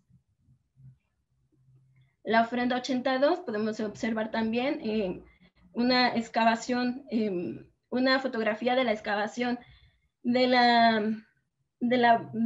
ofrenda y en perfil de dónde fue extraída la máscara teotihuacana. Así como de la cámara 2, los distintos objetos que fueron obtenidos de la cámara 2, que en su mayoría fueron figurillas antropomorfas, y de la cámara 3, como ya se ha mencionado, también se obtuvieron elementos característicos de estilo teotihuacanos, como son estas narigueras en forma de mariposa, estas placas trapezoidales, esta máscara de estilo teotihuacano. Y bueno, ¿qué fue lo que procedimos a hacer posteriormente para hablar sobre si son reliquias o no estos objetos? Le pasamos a realizar la identificación y procedencia de las piedras verdes de estilo teotihuacano, y bueno, aquí les pongo algunas de las placas trapezoidales que les he mencionado con insistencia de que son muy características del área de Teotihuacán, así como estas narigueras zoomorfas en forma de mariposa. Para lo cual, en un primer momento, lo que se procedió a realizar fue para analizar la escala de colores de la materia prima y así poder identificar o proponer en un primer momento de qué tipo de materia prima se estaban elaborando los objetos estilo teotihuacano. Fue por medio de una identificación de tabla, por medio de una tabla Munsen especial para rocas. Se verificaron y se vieron todas las piezas y bueno, así se realizó una escala de colores, ¿no? Posteriormente, por medio de muestras geológicas, se llevaron las minas delgadas a petrografía y bueno, se identificaron las jadeitas y serpentinas. Para los posteriores análisis de identificación de materia prima y de yacimientos, poder verificar tanto la muestra geológica como la muestra arqueológica y poder hablar sobre los posibles yacimientos y sobre poder caracterizar a sí mismo la materia prima. Por medio de dos técnicas superficiales, podemos llamarlas así, de inspección física de los distintos objetos, procedimos a ver con reflectografía infrarroja las distintas piezas de estilo teotihuacano y con luz ultravioleta, para posteriormente poderlas ver con las otras técnicas que les mostraré más adelante. Lo que hace el IR es reflejar ciertas opacidades y estas opacidades nos van a marcar ciertos puntos sobre los materiales que van a ser de interés para verlos sobre las siguientes técnicas, y no solamente eso, sino que ese tipo de reflejos junto con las muestras geológicas nos va a ayudar a proponer una vez más qué tipo en un primer momento, claro, de qué materias primas estamos hablando, ¿no? Nos va a ayudar a tener una idea de qué tipo de materias primas estamos tratando, ¿no? En cambio, la luz ultravioleta, ya se había mencionado que cada mineral tiene una forma distintiva de fluorescer bajo la luz ultravioleta. Entonces, lo que nos va a hacer, o para los que nos va a servir también es, uno, para identificar también puntos superficiales para poder identificar tanto en las siguientes técnicas, puntos especiales para poder aplicar las siguientes técnicas, así como la materia prima, ¿no? Entonces, en esta fase ya identificamos puntos específicos para las siguientes etapas de los análisis.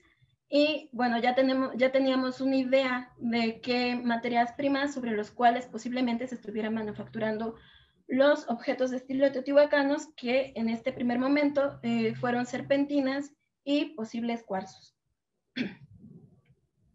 Bien, se tuvo que hacer en esta parte de análisis de energía dispersa con el EDS, se tuvo que hacer una selección de los objetos que se fueran pertinentes para llevarse al EDS, puesto como pueden observar, la cámara del EDS es pequeña y pues pueden dañar el equipo en el momento que se puede estar realizando el estudio.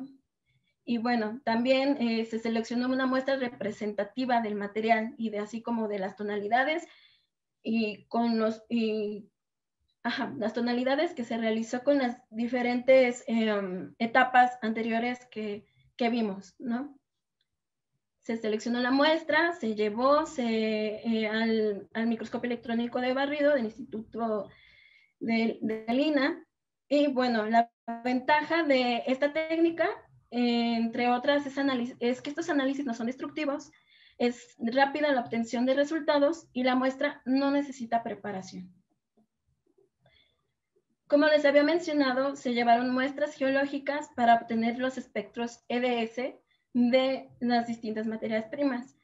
Los espectros EDS se les va a llamar así a estas gráficas que son obtenidas a partir de los análisis que nos ofrece el EDS, ¿no?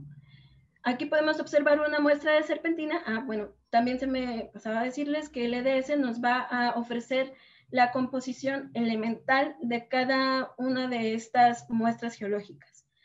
En tanto, en la serpentina, la muestra geológica de la serpentina nos dio una composición elemental de silicio-magnesio. En cuanto al cuarzo, nos dio una composición de silicio-oxígeno.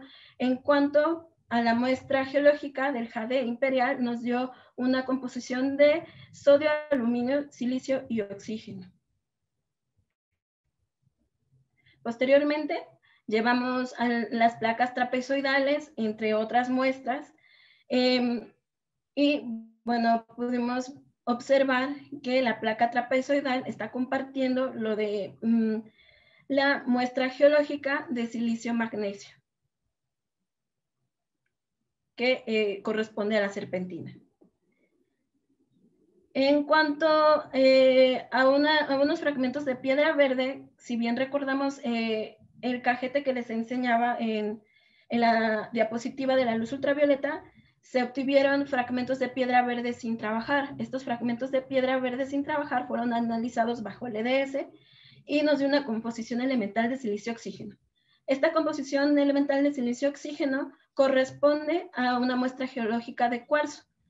Es importante mencionar esto porque por otros investigadores se ha propuesto que estos mismos fragmentos de piedra verde sin trabajar son jadeitas, y estas jadeitas, bueno, al momento de decir que es jade o jadeita, nosotros podemos llegar a realizar interpretaciones que son en parte erróneas y pues nos pueden, podemos llegar a hacer propuestas, ¿no? Que nos pueden llegar a hacer interpretaciones incorrectas. Posteriormente, ya analizadas la materia prima de los objetos de Templo Mayor, fue necesario llevar objetos que provienen de Teotihuacán. Por lo tanto, la doctora Linda Manzanilla nos hizo el favor de prestarnos algunos objetos de sus excavaciones que ella ha realizado para realizar una comparación entre la materia prima. El planteamiento general de la investigación sugiere que si al realizar los análisis de composición elemental se demuestra que las materias primas son compartidas en el sitio del Templo Mayor de Tenochtitlan y Teotihuacán, entonces es posible que la materia prima fuera obtenida en un mismo lugar de procedencia, ¿no? Por ello fue pertinente, como les había mencionado, analizar la materia prima entonces de ambos sitios, ¿no? Ya analizada la materia prima de Templo Mayor, se procedió a analizar la materia prima de objetos procedentes de Teotihuacán, como son del área de Ostoyohualco, de Xala y de Teopancasco. Bien, aquí para fines ilustrativos, como ya les había mencionado, estas placas trapezoidales son muy características del área de Teotihuacán y como podemos observar, la composición elemental es compartida y es de silicio-magnesio. Esta composición elemental de silicio-magnesio corresponde a la materia prima de serpentina. Entonces podemos hablar o podemos decir que ambos sitios, tanto de Teotihuacán como de Templo Mayor, están compartiendo materia, se están elaborando no solamente objetos morfológicamente, encontramos objetos no solamente morfológicamente parecidos, sino que también sobre materia prima, ¿no? Y bien, para proceder con el área o proponer un área de posible yacimiento, fue necesario utilizar la espectrometría de micro-Raman. Este estudio fue realizado en el Instituto de Física de la UNAM y bueno, lo que nos ayuda este estudio crea una especie de huella dactilar de las diferentes muestras geológicas y de las muestras arqueológicas. Es así que pues cada espectro que nos dé este aparato nos va a hablar, va a ser específico de cada muestra, de donde provenga, ¿no? La diferencia entre la técnica del EDS y de la técnica de micro-Raman es de que el EDS una vez más lo repito, nos da la composición elemental, mientras que la técnica del micrograma nos da la composición molecular de la materia prima. Es así que se llevaron muestras geológicas del Río Verde, de Huitzingo y de Bajo Motagua. Y bien, se caracterizaron los espectros que podemos ver en pantalla. Se llevaron piezas identificadas como serpentinas, como una placa trapezoidal de la cámara 3 y una figurilla antropomorfa, entre otros objetos. Y bueno, podemos observar que la relación de los espectros se ve reflejada con el área de Tehuitzingo, Puebla. Al igual que el empalme de las placas trapezoidales de Templo Mayor con placas del sitio de Teotihuacán, igualmente se está compartiendo con el área de yacimiento de Tehuitzingo, Puebla. En cambio, los espectros de tres narigueras zoomorfas, como les había mencionado, estas indican, tienen presencia de cuarzo y bueno, también lo hemos identificado como un material de listuanita. Este material es raro tanto en el área de Teotihuacán y se ha encontrado para reliquias que son específicamente, o se han encontrado específicamente en el área de Teotihuacán, y por su rareza y morfología, se menciona que por su rareza del material y morfología se menciona o se propone que es una reliquia del clásico. El análisis tecnológico de los objetos lapidarios de estilo teotihuacano que se realizó fue por medio de un análisis, en primer lugar, un análisis macroscópico en donde analizamos los bordes, los cortes, las incisiones, los desgastes de las diferentes objetos.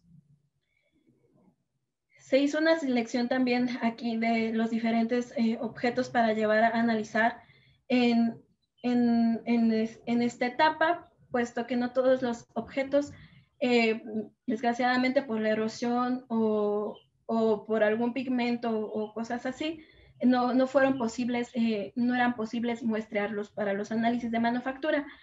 Posteriormente al análisis macroscópico, hicimos un análisis de microscopía telescópica de bajas amplificaciones para observar las distintas modificaciones y, bueno, al observar las distintas modificaciones, proponer las probables herramientas con las cuales fueron manufacturados los objetos. Posteriormente, por medio de microscopía de barrido, se analizaron las distintas modificaciones por medio de caracterizar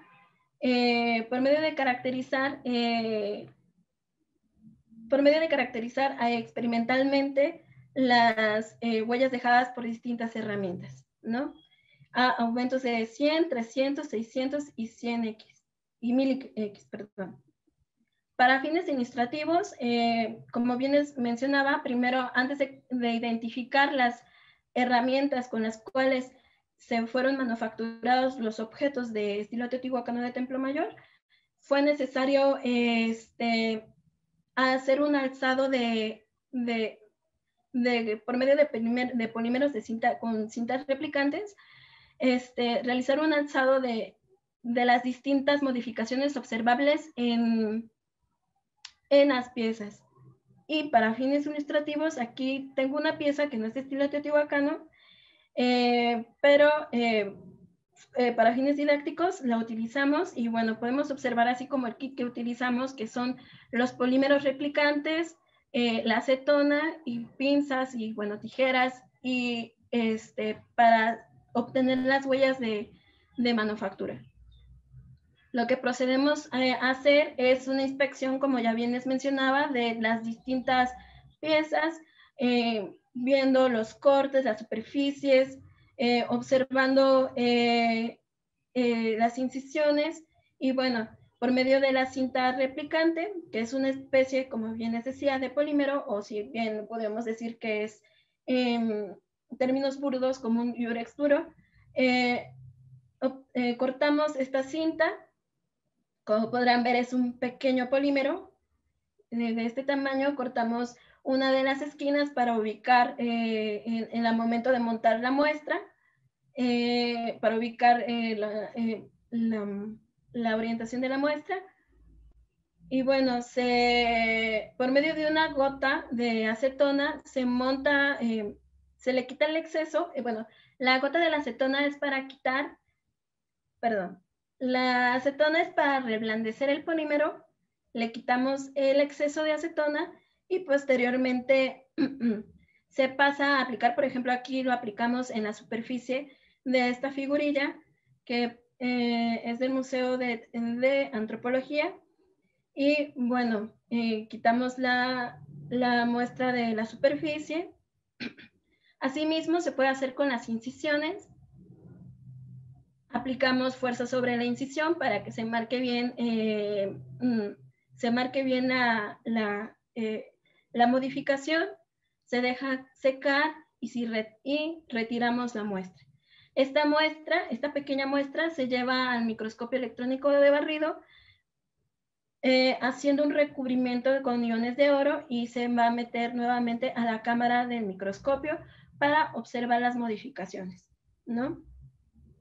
Obtenidas ya las muestras arqueológicas, bien les mencionaba que también era necesario identificar y caracterizar las herramientas de trabajo, como por ejemplo, nosotros hicimos desgastes sobre lajas de andesita con serpentina, con cortes con pedernal, perforaciones con pedernal y acabados con pedernal. Hay que mencionar aquí que esto, como ya se ha mencionado en otras ponencias del mismo seminario, que la arqueología o el proceso experimental no es una ocurrencia, sino que nos basamos en los contextos arqueológicos en los cuales se han encontrado piezas en procesos de trabajo, ¿no? Y partimos de la idea de que la arqueología experimental es toda actividad humana que se encuentra normada, por lo cual los artefactos son usados o producidos de acuerdo con esquemas determinados que les proporcionan características específicas, con lo cual ello supone que la elaboración o utilización de los objetos similares siguen siendo los mismos patrones, ¿no?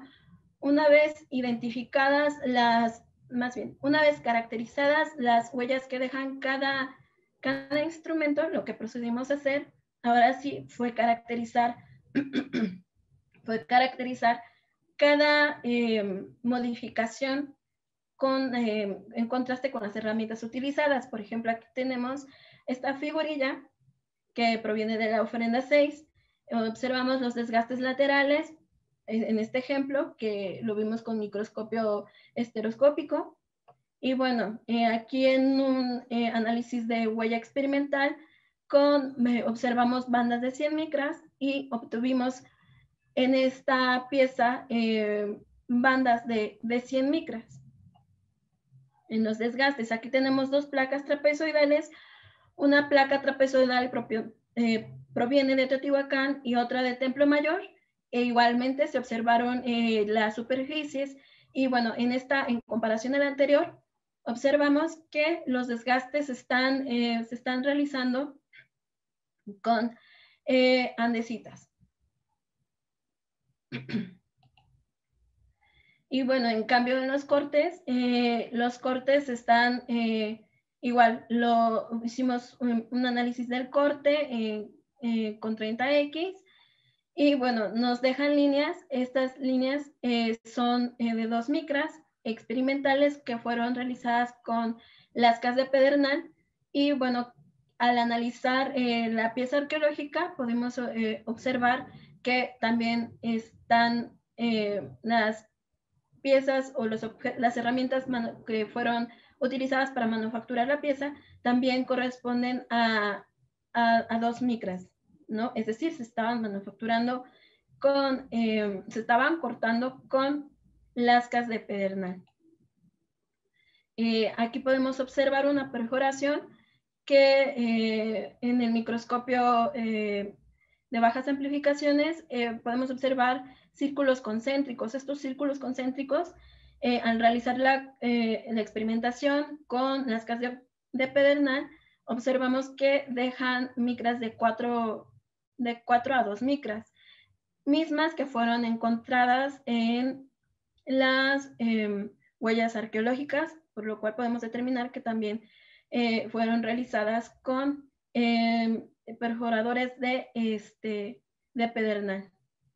En cambio, la diferencia del corte a la incisión es que la incisión tiene como propósito no traspasar la pieza, sino como fines decorativos. Entonces, las incisiones igualmente fueron, hicimos la arqueología experimental, incisiones con diferentes herramientas, pero una vez más, la materia de la herramienta dominante fue el pedernal. Y bueno, eso fue lo que pudimos contrastar en la huella arqueológica. Y en los acabados de superficie, observamos sobre la pieza acabados con bruñidos con nódulos de pedernal. Y esto fue identificado gracias a que con la arqueología experimental observamos estas líneas finas de 2 a 4 micras, mismas que fueron observadas en las superficies de estos objetos. Y bueno, una vez identificados los distintos procesos, tanto los desgastes, los cortes, los acabados, las incisiones,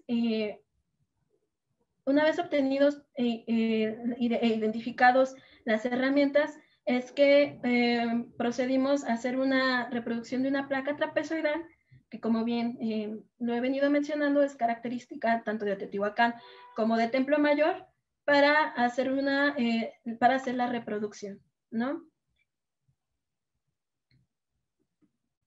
Y bueno, ya en consideraciones finales, para terminar, en un primer momento, el análisis de huellas de manufactura expusieron los objetos, se identificaron los instrumentos y técnicas de manufacturas empleadas. Aquí podemos hacer, bueno, de los objetos de estilo teotihuacanos en Templo Mayor. Aquí podemos identificar dos patrones en los estudios tecnológicos, que son andesitas y pedernal. Los desgastes con andesitas y los cortes con pedernal, los bruñidos con pedernal y así como las incisiones con pedernal. Como lo podemos observar en algunos objetos como figurillas, las placas trapezoidales y las narigueras en forma de mariposa, ¿no? Y aquí otro que fue de basalto y de obsidiana, que está compuesto por esta figurilla que proviene de la ofrenda 6. Y como ya les había mencionado, esto se propone entonces que esta tecnología coincide con los objetos de piezas que provienen o fueron hechas por los mexicas. Por lo tanto, se podría decir que es una emulación mexica. Y esto sin mencionar el trabajo, bueno, que les había comentado al principio, de la doctora Reina y del doctor Emiliano, en donde encontraron 2 emulaciones por parte de los mexicas de estilo teotihuacano. En cuanto a la composición elemental, los objetos coincidieron que los objetos de manufactura teotihuacana fueron elaboradas sobre piedras verdes, las cuales fueron identificadas como serpentinas. Estas mismas piezas comparten la identificación del yacimiento de Tehuitzinco, Puebla, y con ello se propone que estas fueron reliquias procedentes de Teotihuacán y fueron elaboradas en el periodo clásico, las cuales fueron reutilizadas en el periodo posclásico, en la etapa 4A del Templo Mayor, correspondiente al reinado de Moctezuma Huilcamina. En cambio, entre las piezas que comparten estilo de manufactura mexica, se observó concretamente concretamente la figurilla antropomorfa que carga el bebé, que les mencionaba, que se caracteriza por la materia prima empleada en ella, es completamente diferente, ¿no? Y por lo cual se interpreta como una emulación mexica. Es así que gracias a las observaciones anteriores se logró la identificación de un nuevo grupo de reliquias teotihuacanas que no habían sido consideradas en otras investigaciones y, bueno, asimismo los métodos arqueométricos permiten comprender o permitieron comprender la naturaleza de los materiales estudiados y reforzó el planteamiento respecto a que reutilizaron reliquias teotihuacanas del clásico en la época del posclásico en Templo Mayor de Tenochtitlan. Este trabajo no hubiera sido posible sin la colaboración de todas estas personas. Y bueno, dejo aquí mi contacto por si alguien tiene alguna duda, pregunta o sugerencia. Muchas gracias. Muchísimas gracias, Viri, por tan detallada y de forma sistemática la presentación y bueno, el estudio que tú realizaste como parte de tu tesis de licenciatura, ¿no? Te agradecemos mucho ello y sobre todo que este tipo de estudios así de detallados, en el caso de los materiales que abordaste, por un lado la materia prima, de que no todo lo verde es jadeíta, como muchos colegas a priori, así nada más porque les da la gana, por así decirlo, eso es jadeíta solo por ser verde. Esos trozos, por ejemplo, en la vasija que mostraste, pues durante muchos años, por no decir décadas, se manejan como jadeita, y pues no, fueron dióxidos de sílice, fueron un tipo de cuarzo verde, ¿no? Y por el otro, los nuevos objetos de estilo teotihuacano, sobre todo las piezas geométricas que mostraste, que pues no había reportes de ello y que con la comparación sistemática entre colecciones, y en este caso uno a uno, es decir, son teotihuacanos, bueno, se compararon contra colecciones de distintos contextos de Teotihuacán sitio, tanto el centro de barrio como manejaste de Teopancasco, el complejo palaciego de Xala, o un sector doméstico como esos Toyahualco, en los tres hay ese objeto y los tres tienen la misma composición y manufactura que las placas que nos mostraste de Templo Mayor, ¿no? Entonces, que sea la misma forma, la misma materia prima, la misma morfología, la misma tecnología, pues eso es como diríamos la cuadratura del círculo para tratar de rastrear la afiliación cultural de los objetos, ¿no? Entonces te felicitamos por tan buen trabajo y pues vamos a dar paso a las preguntas. No sé si alguno de los ponentes de otras sesiones que están en la sala quieren preguntar directamente o podemos empezar con las preguntas del público. Entonces no sé si hay alguien de la sala, pero pues mientras vamos buscando las preguntas, aquí empiezan, ¿no? Pero deja buscar, que estamos, acá empiezan, ¿no? Armando Becerril te felicita y dice, las ofrendas surgen como un ritual de clausura y surgimiento de una nueva etapa constructiva. Si eso se puede generalizar o cómo consideras tú que se da la parte ritual de estas ofrendas. Como ya se ha mencionado, tanto en la exposición pasada como en la mía, en distintos, se considera que fueron depositadas las ofrendas de Templo Mayor de acuerdo como al inicio, bueno, considero al inicio de la siguiente etapa, ¿no? Cuando fueron, porque fueron ampliadas de acuerdo a cuando el nuevo Hueltlatuani va a empezar a gobernar, ¿no? Entonces, estas ofrendas eran dedicadas a las deidades del templo mayor. No sé si a eso se refiere. Ok, gracias. Dulce Raúl pregunta, ¿cuál es el simbolismo iconográfico de la placa trapezoidal en Teotihuacán? Híjole, eso es algo que tenemos así como muy difícil, pero, o sea, lo que sí podría decir es que hay una simetría preponderante en la zona arqueológica de Teotihuacán y respecto a todo lo que hacen, ¿no? Entonces, el simbolismo como tal no podría decirlo, pero sí esta simetría que es bien característica, ¿no? Y por eso es que saltan mucho este tipo de piezas. Si nos las llegamos a encontrar, por ejemplo, como fue en este caso en en Templo Mayor. Perfecto. En el caso de, ahorita estamos esperando que fluyan otras de las preguntas que ahorita no están en el chat. En el caso de toda la colección que viste, ¿hay alguna etapa constructiva en la que predominen las que sí son reliquias teotihuacanas en lo que analizaste? Sí, todas pertenecen a la etapa constructiva 4A, correspondiente al reinado de Moctezuma Huilcamina.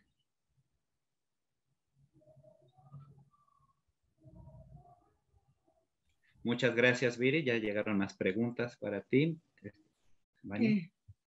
Vania Esparza te felicita por tu trabajo. Dice, interesante abordar la manufactura desde el análisis de huellas de uso. Ojalá algún día se pueda hacer lo mismo con el llamado estilo Mezcala. Ajá. Y Claudia Vilés también comenta que, pues, bueno, con el comentario que se hizo de los estudios de que no todo lo verde es jadeita, bueno, los estudios que nos mostraste tienes al menos 3 diferentes materiales ya bastante bien identificados, y dice que no todo es serpentina, jadeita, ¿no? Que el color no es suficiente, ¿no? La textura, la dureza, y bueno, eso pasa igual con la obsidiana, ¿no? Si es obsidiana gris en Templo Mayor, todo eso tumba, y pues no es cierto, ¿no?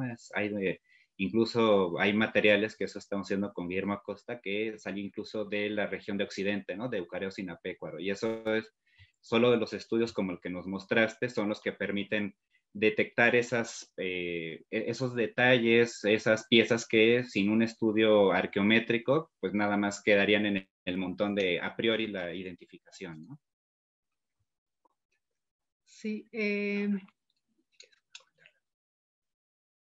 Pues muchas felicidades, y sí, complementando lo que dice Emiliano, ¿no? La ciencia no es un acto de fe, ¿no? Sino que ahora tenemos las facilidades de la arqueometría, de los análisis que enriquecen las investigaciones, y pues sí, un espectro, un dato arqueométrico nos dice mucho, ¿no? No nada más decir que es verde, es jadeíta o es serpentina, sino los datos que nos dan las pruebas arqueométricas y los análisis pues enriquecen mucho y dan el dato que no puede engañarnos, ¿no? Un espectro no nos puede engañar, un análisis, una petrografía, y eso es bien valioso. Y también la comparación de las colecciones, ¿no? Porque no nada más es, bueno, porque por la morfología asignamos identidad y filiación, temporalidad, sino que lo valioso de estos estudios es la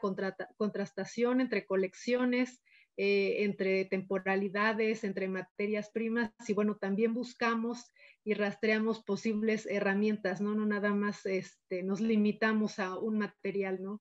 O sea, si estudiamos lapidaria también tratamos de rastrear evidencias de otro tipo de materiales, ¿no? Concha, hueso, etcétera. Entonces, pues muchas gracias, Viridiana, por tu estudio, y pues enhorabuena para más resultados como este.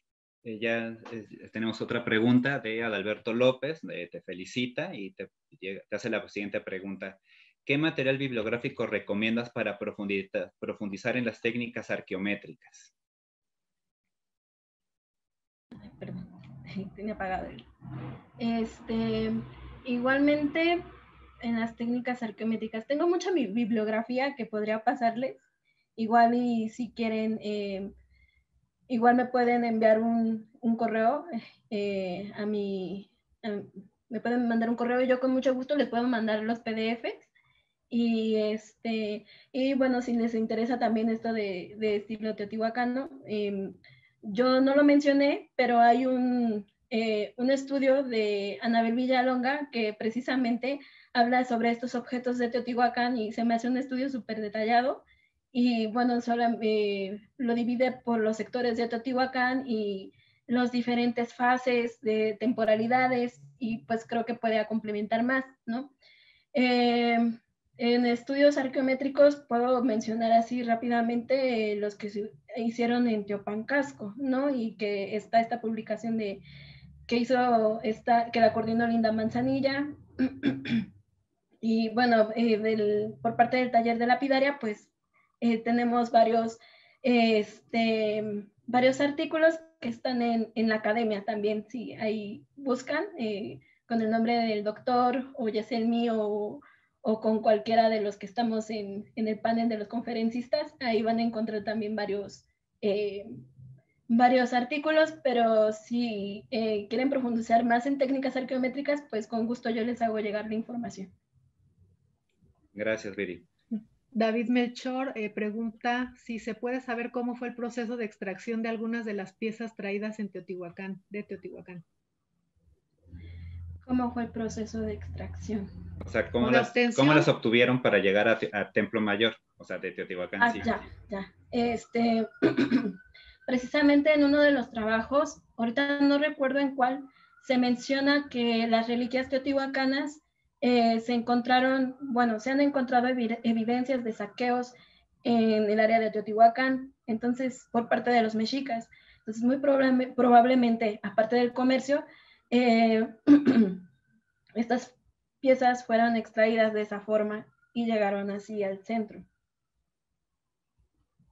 Sí, ¿no? Bueno, los mexicas no nada más hacían exhumaciones en Teotihuacán sitio, ¿no? Sabemos que lo hacían también en Tula, en Xochicalco, en varios, diríamos, asentamientos en ruinas que se encontraban para su momento, ¿no? Y cuando tú nos hablas de las emulaciones, por ejemplo, nada más para que un poco el público entienda cuando se hablan de estas emulaciones, es interesante que este patrón tecnológico que Viridiana encontró en estas piedras que no checan con los objetos de Teotihuacán sitio, también ese mismo patrón tecnológico de emulación lo tienen piezas mezcala y piezas mixtecas.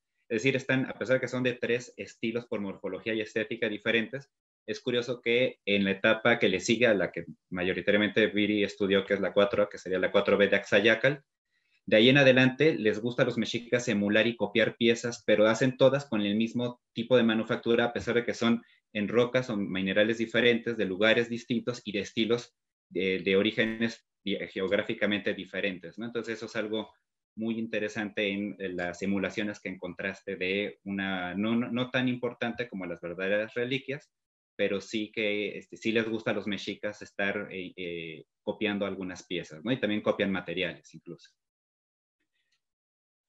Bueno, seguimos recibiendo, pero ya son sobre todo felicitaciones, ¿no? De Dalia Paz, de Claudia Vilés. Ah, bueno, te piden si puedes colocar en el chat tu correo, aunque en toda la presentación estaba tu mail, pero si lo puedes colocar en el chat, quizás acabando, del Facebook, tu correo para contacto. Ok, sí. Y pues bueno, ya parece ser que ya no tenemos más preguntas, quedan un par de minutitos todavía de la transmisión, pero pues nosotros te agradecemos nuevamente, Viri, por igual a Paco, por la presentación de los trabajos, ¿no? Que además, bueno, ustedes son la sangre nueva que está fluyendo en la participación en el taller de lapidaria y pues les agradecemos, ¿no?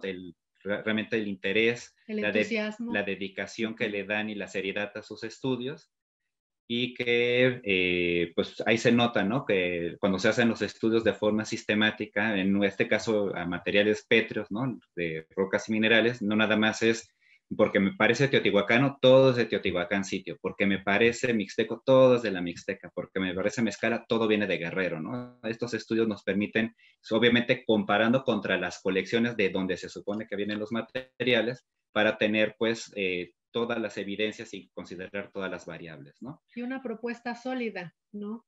Eso es importante. Es nuestra propuesta, tenemos estos datos y bueno, que se debata, ¿no? Porque también no es una ley, ¿no? Y eso es lo bonito de la ciencia también, que pueden hacerse las propuestas y bueno, ahí están los datos y bueno, mientras más surjan, más enriquece la investigación. Perfecto. Y yo creo que el día que dejes de complejizar, ese día es el que vas a aceptar las cosas que ya se propusieron. Entonces, complejizarlo y abordar nuevas metodologías y voltear a ver estas investigaciones de otra forma, pues le dan un valor agregado. Perfecto, sí, coincidimos contigo, Paco. Y pues bueno, le agradecemos nuevamente a ustedes dos, ¿no? A Francisco y a Viridiana por la presentación de sus trabajos en este seminario. Y los invitamos a seguirnos en la 6ª sesión de la próxima semana, que tocará el doctor Adrián Velázquez. Y ahí está. Hasta luego y nos vemos la próxima semana. Misma hora, mismo canal. Gracias.